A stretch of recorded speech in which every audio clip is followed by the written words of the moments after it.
ઓમ ભક્તિ ધારા ગુજરાતી. શિવની નિંદા નહીં. અરે જીવનમાં આગળ વધવું હોય તેના માટે તો કોઈની નિંદા નહીં કરે. જેની સાથે દુશ્મનાવટ હોય તેના માટે પણ નબળું નહીં બોલવાનું. નબળું કોણ બોલે? જે માણસ નબળો છે એ માણસ બીજા માટે નબળું જ બોલે છે. તેથી કથાના માધ્યમ દ્વારા આપણે સૌ નિર્ણય લઈએ કે કોઈ દિવસ કોઈના માટે આપણે નબળું નહીં બોલીએ, કોઈના છિદ્રો નહીં ખોલીએ. અમારે ભગવાન સ્વામિનારાયણે તેમના સત્સંગી જીવનમાં જ કહ્યું કે બહુ સરસ કહ્યું કે જે માણસ બીજાની નિંદા કરે છે અને કટુ વાક્યો બોલે છે એ ખુદ તો સુખી નથી થતો, પણ તેની પ્રજા પણ સુખી નથી થતી. જે બીજાના છિદ્રો ખોલવાનું કામ કરે છે, કોઈની ભૂલો ઉજાગર કરવાનું કામ કરે છે, બીજાની નિંદા કરે છે અને જે કડવા શબ્દો બોલે છે એ ખુદ પોતે સુખી નથી થતો, તેની પ્રજા પણ સુખી ન થાય. તેથી આપણે સૌએ નિર્ણય લેવો, ન કોઈની નિંદા કરવી, ન કોઈના માટે કડવું બોલવું. જીવન બહુ નાનકડું છે. જીવનને હેમ ખેમ સાંગો પાંગ આપણે પૂરું કરવાનું છે. સતી હાથ જોડીને કહે છે કે સાધુ, તમે મારા મહાદેવની નિંદા ન કરો. તો પણ સાધુ વેશમાં શિવ નિંદા કરે છે. જ્યારે સતી કહે છે સાધુ, જે શિવ નિંદા કરે છે તે તો નરકનો ભાગી, પણ શિવની નિંદા સાંભળે છે એ પણ દુઃખનો ભાગી થાય છે. અને અનેક એવા દ્રષ્ટાંતો મારી પાસે છે કે શિવ નિંદા કરનારા માણસની હાલત કેવી થાય છે, શિવ નિંદા સાંભળનાર માણસની કેવી દુઃખિત હાલત થાય છે. તેથી જીવનમાં સુખી થવું હોય, સફળ થવું હોય, આગળ વધવું હોય તો દેવની, મહાદેવની નિંદા તો નહીં, કોઈ સગા સંબંધીને નહીં, કોઈ શત્રુઓની પણ નિંદા નહીં. કારણ કે નિંદા સમાન કોઈ પાપ નહીં, સત્સંગ સમાન કોઈ પુણ્ય નહીં. થોડોક સત્સંગ એ કરોડો કરોડો યજ્ઞ સમાન ફળ આપે છે. નિંદા માણસનું પતન કરે છે, સત્સંગ માણસને પ્રગતિ કરાવે છે. તેથી જીવનમાં સત્સંગ હોય, કોઈની નિંદા નહીં, કોઈની નિંદા નહીં. જે માણસ કોઈની નિંદા નથી કરતો તેના જીવનમાં તેની મોલાત, તેનો ફાલ સારો આવે છે. આપણે ખેતરમાં નિંદણ કરવું પડે છે તો આપણી મોલાત સલામત રહે છે. આપણા દુર્ગુણનું નિંદન આપણે કરવાનું છે, બીજાના દુર્ગુણનું નહીં. આપણામાં કયા કયા દુર્ગુણો છે એને આપણે જળમૂળમાંથી દૂર કરવા, તેનું નિંદન કરવાનું છે. આપણે ખેતરમાં નિંદતા હોઈએ છીએ. સતી હાથ જોડીને કહે છે તો પણ નિંદા કરે. હવે સતીને થયું જો આમ નામ સાંભળતી રહીશ તો મારા પુણ્ય બધો ક્ષય થઈ જશે. કરવું શું? અદ્ભુત લીલા છે, સુંદર સમજવા જેવી લીલા. ભગવાન શંકર સાધુના વેશમાં સતીની પરીક્ષા કરે છે, શિવ નિંદા કરે છે. સતીએ અંતિમ વાર કહ્યું તમે જો આ સ્થાન છોડીને નહીં જાઓ તો હું જતી રહું છું. હવે સતીએ નિર્ણય લીધો છે કે આ તપસ્થલી છોડી અન્ય જગ્યાએ જતી રહું, બીજી કોઈ જગ્યાએ જઈને તપ કરું. આ સતી પોતાના તપસ્થલથી ઊભા થઈ અને અન્ય કોઈ જગ્યાએ જવાનું પ્રયાણ કરે છે. એક કદમ સતી બીજું ડગલું ભરે છે. ત્યાં સતીએ જે સાડી પહેરી હતી એ સાડીનો છેડો થોડો આમ ખેંચાયેલો જોયો. આમ તો સતીને એવું થયું કે મારી સાડી કોઈ જગ્યાએ ઝાખરામાં, કોઈ જગ્યાએ ભરાઈ ગઈ છે. આમ ખેંચાયેલું જોયું તો સતી જતા જતા આમ પાછું વળીને જોવે છે તો સતીની સાડી એ કોઈ ઝાખરામાં ભરાયેલ નહીં હતી, પણ સાધુ વેશમાંથી ભગવાન શંકર પ્રગટ થઈ અને સતીની સાડીનો છેડો પકડીને ઊભા છે. હું શંકર છું, હું મહાદેવ છું. શંકર દર્શન આપે છે. આવી શંકર ભગવાનની અદ્ભુત લીલાઓ છે. મારા મહાદેવનું નામ છે લીલાધર, મારા દ્વારકાધીશનું નામ છે બંસીધર. પ્રભુની અદ્ભુત લીલાઓ છે. મહાદેવ દર્શન આપે છે, સતીને માગવાનું કહે છે.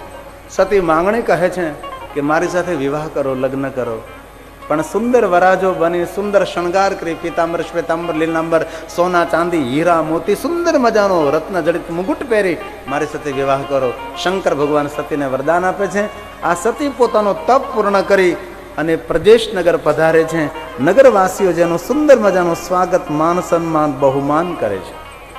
સતી પોતાની માતા વીરણીને એમ કહે છે કે માં, ભગવાન મહાદેવે મને દર્શન આપ્યા છે અને મારી સાથે પ્રભુએ પરણવાની આ કહે છે. વીરણી બહુ રાજી થાય છે. દક્ષિણે આગળ રજૂઆત કરી છે કે ભગવાન શંકરે વરદાન આપ્યું છે સતી સાથે વિવાહ કરે. દક્ષ પણ બહુ પ્રસન્નતા વ્યક્ત કરે છે. વિશ્વકર્માજી, ગર્ગાચાર્ય મહારાજ, નારદ, સપ્ત ઋષિઓનું આગમન થાય છે. વિવાહ પત્રિકા તૈયાર થાય. વિવાહ પત્રિકા લઈને ગર્ગાચાર્ય, સપ્તઋષિ, નારદ કૈલાસ તરફ પ્રયાણ કરે છે. અહીંયા દક્ષ, વીરણી વિશ્વકર્માજીને કહે છે, અમારા પુત્રી સતીના વિવાહ છે, સુંદર નગરને શણગારો, નગરની શોભામાં વૃદ્ધિ અભિવૃદ્ધિ કરો, સુંદર મજાના દ્વાર ઊભા કરો, સુંદર મજાના મંડપ રોપો, નગરની શોભામાં આપ વધારો કરો. વિશ્વકર્માજીને આજ્ઞા મળે છે. વિશ્વકર્માજી નગરને શણગારવા લાગ્યા છે. અહીંયા સપ્ત ઋષિ ગર્ગાચાર્ય મહારાજ નારદ મહાદેવની પાસે પહોંચે અને કહે છે કે લ્યો મહાદેવજી, આપના વિવાહની પત્રિકા કરો, વિવાહની તૈયારી. ભગવાન શંકર કરે, કોણ વિવાહની તૈયારી કરે? ન માતા, ન પિતા, ન બંધુ, ન ગુરુ, ન શિષ્ય, કોઈ નહીં. આપ જ મારો પરિવાર છો. જાઓ, સર્વ ભુવનના દેવી દેવતાઓને, દેવગણોને, ઋષિ મુનિઓને સૌને આમંત્રણ નિમંત્રણ કરો, મારા વિવાહમાં સુંદર શણગાર કરીને આવે. શિવજીના પ્રથમ વિવાહ છે ને. સૌને આમંત્રણ નિમંત્રણ. ઇન્દ્ર ઇન્દ્રાણી આવે છે, બ્રહ્મા બ્રહ્માણી આવે છે, વિષ્ણુ લક્ષ્મી આવે છે, કુબેર વરુણ આદિ દેવતા, નારદાદી મુનિઓ, દેવગણો સૌ પધારે. કૈલાસની અંદર સુંદર મજાના શણગાર કરીને આવે છે. ભગવાન શંકર એક પથ્થરની શિલા પર બાબા ભસ્મ લગાવી, દિગંબર હો તો એસા હો, વરદાતા હો તો એસા હો. ભગવાન શંકરજી બિરાજે છે. પ્રસન્ન મુખમુદ્રા છે, જટા વિખરાયેલી છે, ગોથાયેલી છે, પથરાયેલી છે, અંગ પર મોટા મોટા સર્પોને ધારણ કરેલા છે, પ્રસન્ન મુખમુદ્રા છે, સૌને આવકારે છે. ઇન્દ્ર ઇન્દ્રાણી, દેવતાઓ દેવીઓ શણગાર કરીને આવ્યા છે. દેવતાઓ ભેગા થઈ નારદને પૂછવા લાગે, નારદ કે બોલો દેવતાઓ, આ કૈલાસમાં લગ્ન કોના છે? નારદ કે મારા નથી, એની મને પાકી ખબર છે. અરે મને આવું શા માટે આપ પૂછી રહ્યા છો? શંકર ભગવાનના વિવાહ છે, મહાદેવના વિવાહ છે. અરે નારદ, જેમના વિવાહ હોય એમની તો કેટલી તૈયારી હોય. હવે આમની કોઈ તૈયારી, તમે જોવો તો કરાવ. સર્પોનું આખું સર્પાલય છે. નારદ જરા સમજાવો. શંકર ભગવાન શણગાર કરે. નારદજી દેવગુરુ બૃહસ્પતિને કહે છે, દેવગુરુ, હા નારદ, મહાદેવને જરા કહો શણગાર કરે. બૃહસ્પતિ નારદ દેવ સમૂહ શંકર ભગવાનની પાસે આવે છે. શંકર ભગવાન પથ્થરની શિલા પર મહાદેવ વિરાજે છે. દેવતાઓની ઉપસ્થિતિ કૈલાસની શોભામાં વૃદ્ધિ કરે છે. તેમ ઘનઘોર અંધારી રાત હોય ને અંધારી રાતની શોભામાં વૃદ્ધિ કરે નાનકડા તારાઓનો ટમટમાટ, એવી રીતે દેવતાઓની ઉપસ્થિતિ કૈલાસની શોભામાં સુંદરતા વૃદ્ધિ. બૃહસ્પતિએ જોયું શંકરનું રૂપ અને બૃહસ્પતિના મુખમાંથી શબ્દો સરી ગયા છે. આ ભક્તનું લક્ષણ છે. ભગવાનનો શણગાર જોવે ને તો એ ભક્ત તરત ગાવા લાગે છે. આ સુંદર મજાના બૃહસ્પતિએ શિવની સ્તુતિ કરી છે. મહાદેવ, આપના રૂપને કોણ સમજી શકે અને તમારા સ્વરૂપને કોણ પામી શકે? બૃહસ્પતિ કેટલું સરસ બોલ્યા, તમારા રૂપને કોણ સમજી શકે અને તમારા સ્વરૂપને કોણ પામી શકે? શંકર, મારી સ્તુતિનો સ્વીકાર કરો. આ શબ્દો દેવગુરુ બૃહસ્પતિના છે. બહુ વિસ્તારથી સ્તુતિ કરી છે, પણ બહુ લાંબુ નહીં કરું. એક પંક્તિ. નમો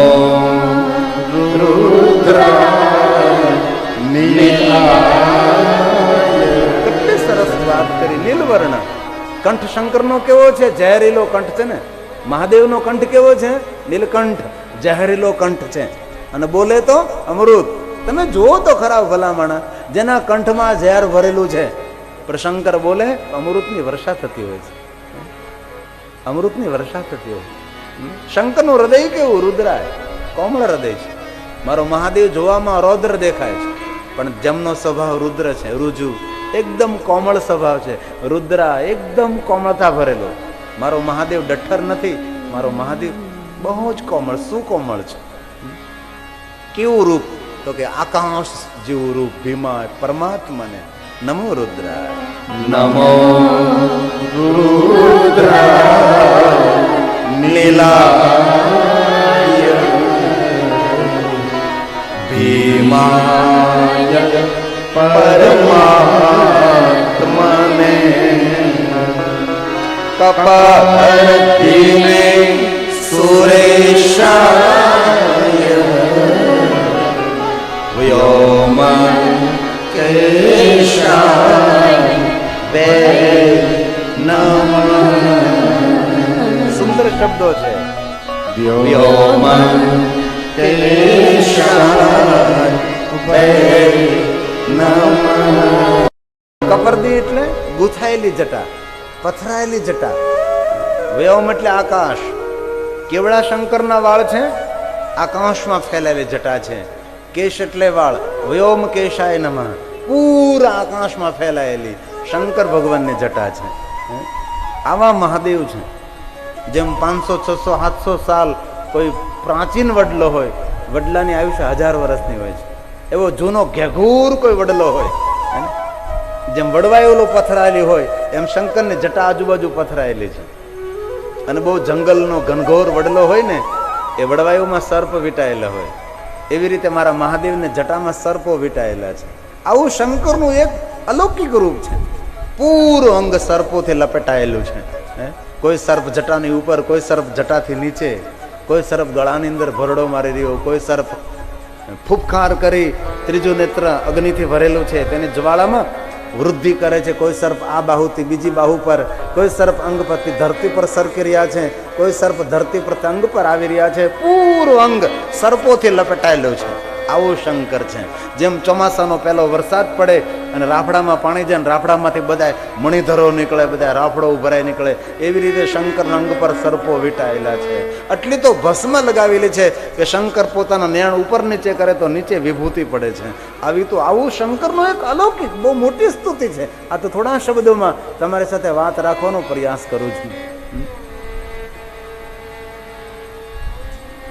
નારદ કહે, મહાદેવ આપના વિવાહ છે, પ્રભુ આપ તૈયાર તો થાઓ, શણગાર તો કરો. શંકર ભગવાન કે નારદ અમારો શણગાર એકદમ, હાલો અત્યારે નીકળીએ આપણે. પણ નારદ યાદ અપાવે, તમે કેવું વરદાન આપ્યું છે, સુંદર મજાનો શણગાર કરીને તમારી સાથે વિવાહ કરે તો શણગાર કરો. લાવો પિતાંબર, શ્વેતાંબર, લીલાંબર, મુકુટ, સોના, ચાંદી, હીરા, મોતીના આભૂષણો અમે તમને શણગારીએ. ભગવાન શંકર કહે, નારદ પિતાંબર ની ક્યાં વાત કરે, એક વાઘંબર છે, બીજું બદલાવા નથી. નથી કોઈ સોનાના હાર, નથી કોઈ સોનાના મુકુટ. શંકર કેવો નિરાલો દેવ છે, બધું દેવતાઓને આપી દીધું છે. ભ્રુ પ્રણિતા, આંખના ઈશારા માત્રથી, ભ્રુના ઈશારા માત્રથી મહાદેવે આપ્યું છે બધું છે. મહાન બનવા માટે શું કરવું પડે? આ જગત માટે બધું આપવું પડે છે. ત્યારે પ્રતિષ્ઠા, ત્યારે માન, ત્યારે સન્માન મળે. શંકરે પોતાનો વિચાર નથી કર્યો, સૌને લૂંટાવી દીધું. કોણ દેવ છે, કોણ દાનવ, નહીં, સૌને આપતા રહ્યા. તેથી મહાદેવજી દેવોનો દેવ બન્યો છે. જે માણસ પોતાના માટે સંગ્રહ કરીને જીવે ને એ માણસ મહાન નથી બની શકતો. શ્રીમંત કોને કહેવાય? મળેલું ધન સત્કાર્યોમાં અર્પણ કરે છે તેવા માણસોને શ્રીમંત કહેવાય. આ મનસુખભાઈને શ્રીમંત કહેવાય, સુનિલને શ્રીમંત કહેવાય, ઉમેશભાઈને શ્રીમંત કહેવાય, પરેશભાઈને શ્રીમંત, આને શ્રીમંત કહેવાય. બહુ મોટું ધન ખડકીને બેઠા તેને શ્રીમંત ન કહેવાય ને. શ્રીમંતો કોને કહેવાય? મળેલું ધન સંપત્તિ સારા માર્ગની અંદર સુંદર રીતે આહુતિઓ આપે, આને શ્રીમંતો કહ્યા છે. શંકરનું જીવન કેવું? તો કે સમર્પણથી ભરેલું શંકરનું જીવન છે. નારદ જે કાંઈ છે મારા અંગ પર છે. એ સમયમાં ઇન્દ્ર, બ્રહ્મા, વિષ્ણુ, કુબેર નારદને એમ કહે, નારદ તમે પૂછો ભગવાન મહાદેવને, એમને જો કોઈ વાંધો ન હોય તો અમારી વસ્તુ પહેરવા માટે આપી. નારદે મહાદેવને પૂછ્યું, મહાદેવજી આ દેવતાઓ એમ કહે છે કે એમની વસ્તુ તમને પહેરવા માટે આપે. ત્યારે ભગવાન શંકર નારદની સામે જો હસવા લાગ્યા છે. નારદ સમજી ગયા કે શંકર ભગવાન શા માટે હસે છે. શંકર ભગવાન હસીને એવું કહેવા લાગે છે કે નારદ આ દેવતાઓ એમ કહે છે કે એમની વસ્તુ મને પહેરવા માટે આપે. પણ નારદ આ દેવતાઓ ભૂલી ગયા, આ દેવતાઓ પાસે જે છે એ તો મારી પાસેથી ભીખ માગીને લઈ ગયા છે ને હવે એમ કહે છે કે એમની વસ્તુ પહેરવા માટે. પણ શંકર મૌન રહ્યા છે, મહાદેવજી બોલ્યા નથી. અને મોટા માણસો, ડાયા માણસો, સજ્જન માણસોનું લક્ષણ છે એ બોલવામાં ઉતાવળ ન કરે. અને જેને પોતાના કાર્યક્ષેત્રમાં આગળ વધવું હોય તે માણસોએ બોલવામાં ઉતાવળ ન કરવી, કોઈ નિર્ણય લેવામાં ઉતાવળ ન કરવી. ઉતાવળીયો સ્વભાવ એ મોટું નુકસાન પહોંચાડે છે. તેથી થોડું ધૈર્ય મહાપુરુષોનું લક્ષણ છે, ધૈર્ય. સાધુ પુરુષોનું લક્ષણ છે ધૈર્ય, ડાયા માણસોનું લક્ષણ છે ધૈર્ય. ઉતાવળીયો સ્વભાવ એ તો બહુ મૂર્ખતા હોય, કોઈ વસ્તુમાં ઉતાવળ નહીં. મહાદેવ મૌન રહ્યા છે, એક શબ્દ નહીં. આ સાધુ પુરુષોનો સ્વભાવ છે. સાધુ પુરુષો, મોટા પુરુષો, ડાયા માણસો એ મૌન રહે, બોલવામાં ઉતાવળ ના કરે. શંકર મૌન રહ્યા છે. મહાદેવજીએ કહ્યું ભલે નારદ કાંઈ વાંધો નહીં, એમની વસ્તુ મને પહેરવા આપે. વિષ્ણુ ભગવાને પિતાંબર મહાદેવને આપ્યું, બ્રહ્માજીએ ખેસ, કુબેરે સોના ચાંદી હીરા મોતીના આભૂષણો, ઇન્દ્રએ મહાદેવને સુંદર મુકુટ આપ્યો છે. નારદે કહ્યું ભગવાન આ સર્પોને જરા દૂર કરો. ભગવાન સર્પોને અલગ કર્યા છે, ભસ્મ અંગ ઉપરથી દૂર કરી છે, મુખાકૃતિ ઉપરથી ભસ્મને દૂર કરી છે. ત્યારે દેવતાઓ બોલવા લાગ્યા ભગવાન આવું સુંદર તમારું રૂપ, ભગવાન તમે તો સુંદર ગોરા છો. અને બહુ યાદ રાખવા જેવું, મારો શંકર શ્યામ નથી, શંકર ગોરો છે. વિષ્ણુ શ્યામ છે, મેઘ વર્ણમ ગગન સદૃશમ, ભગવાન વિષ્ણુ. પણ શંકર તો બહુ ગોરા છે, અતિ ગોરા છે. એ તો ભસ્મના થથડા લગાવે છે ને, તેથી તો એને જાણ નથી કે આનું રૂપ કેવું છે. શંકરના સ્વરૂપને કોણ પામી શકે છે? શંકર કાળા નથી, શંકર ગોરા છે. આપણે રોજ ગાઈએ ને, શું ગાઈએ?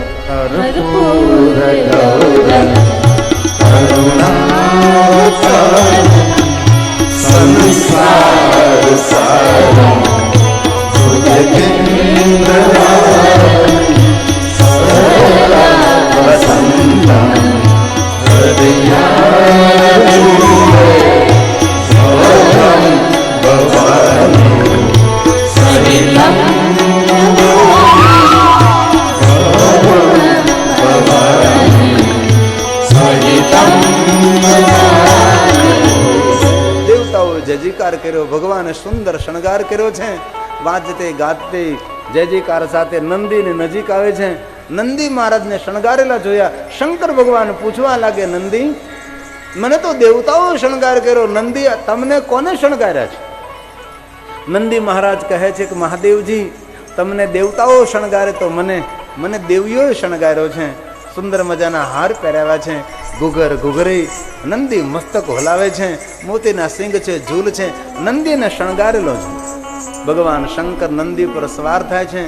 દેવતાઓ જય જયકાર કરે, દેવીઓ મંગલ ગીતો ગાય, ઇન્દ્રને અપ્સરાઓ નૃત્ય કરે, ગાંધર્વો સંગીત, ઋષિમુનિઓ મંત્રો બોલવા લાગે છે. વાજતે ગાજતે માન સન્માન સાથે ભગવાન શંકરની બારાત, શંકરની જાન ધીરે ધીરે આગળ વધવા લાગે છે. વાજતે ગાતે નૃત્ય, સંગીત, વાદ્ય, આનંદથી. વિવાહ પ્રસંગમાં તો આનંદ હોય, વિનોદ હોય છે. આવું 2 મિનિટ માટે મેઘ કરીએ. મેઘ અતિ સુંદર છે. જય શિવ મહાદેવા દયા કરો, જય શિવ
દયા કરો જય શિવ મહાદેવ દયા કરો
જય શિવ મહાદેવ